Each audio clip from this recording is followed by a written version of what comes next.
Well, you could say that, and it was true, but I don't want anyone to just misunderstand that. I was paid by them when I first graduated medical school. That was many years ago. Yes. So I was a paid lecturer on estrogen replacement therapy, and the drug companies used to fly me around and pay me honorariums.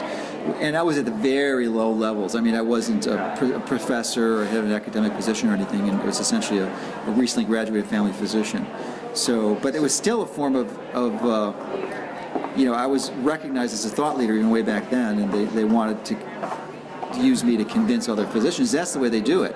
So, and the higher up you go on the ladder, the more reimbursement you get. And it's not uncommon to get hundreds of thousands of dollars in benefits directly and indirectly through these associations, and in some cases even more than that. I mean, it's common. It's absolutely common, and they're able to relatively easily penetrate that. Many people look at physicians as being highly compensated, and they are for the most part, but nowhere near the levels of some really significant business leaders. I mean, they're not getting tens of millions of dollars. For the most part, it's a few hundred thousand. So the reason I'm mentioning that is it's relatively easy to influence them, because you don't need tens of millions of dollars. You just need a few hundred thousand, and it is a very effective way, and it's an enormous investment from the pharmaceutical companies. I mean, the return on investment is just huge, 100-fold, 10,000-fold, in return. So it's a smart investment decision on their part to do this, very effective strategy. But the end result is that it's certainly not serving the end consumer, serving their corporate interests, but very effectively.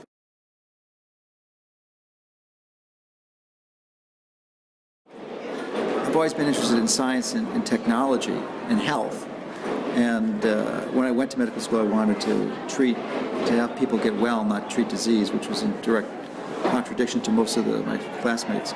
So I was looked at even odd quite back then. But I worked as a pharmacy apprentice in high school and college, and even after college, and I said pharmacy apprentice, right? Pharmacy apprentice. So as a result, I really knew the drugs. I worked in a medical center, and I was sort of convinced that this was a valid model and approach. So, even when I went to med school, I even got further manipulated, and I came out prescribing drugs, really quite aggressively. And then I realized after a while it didn't work. And unfortunately, in med school, they really do brainwash you. It's an absolute brainwashing system. There's just no doubt in my mind. And some people, rarely, but I have met some individuals afterwards that were able to go in and be networked to groups that I didn't know existed until after I was 5 years out of school, and they were able to resist that temptation. They flew through it, but I didn't. I got changed, and was always seeking the truth. So I think that's the key thing. And there are some people who do that.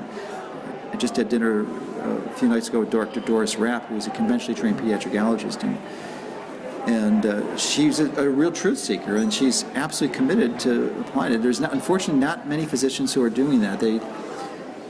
When a patient comes to them who is absolutely has a miraculous healing of some sort that they were treating for years and just didn't get any better, you would think that they'd be excited about finding out what intervention would do it. And almost universally, it's very, very rare for any physician that I'm aware of to go in and say, yes, let me know, tell me all about it, and go start to explore those. They're not truth seekers, they're just doing a job. And it's sad. And Dr. Rapp is certainly a major exception to that. But so I was one of those truth seekers. And through a number of circumstances, it was actually through William Crook's book, The Yeast Connection.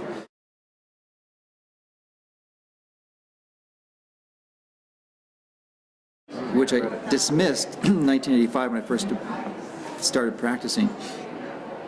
But I applied his principles with using drugs. I was using the drugs to treat the yeast rather than the diet, which is the primary way. And it didn't work, and I dismissed it.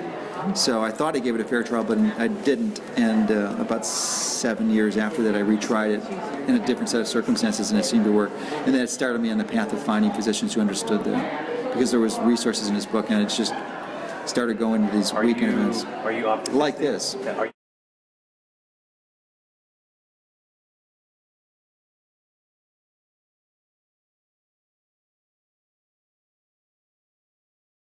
Maybe that's really. I think that certainly is, because I certainly have been there from the beginning on the internet. There's just no question. I was one of the first people out there.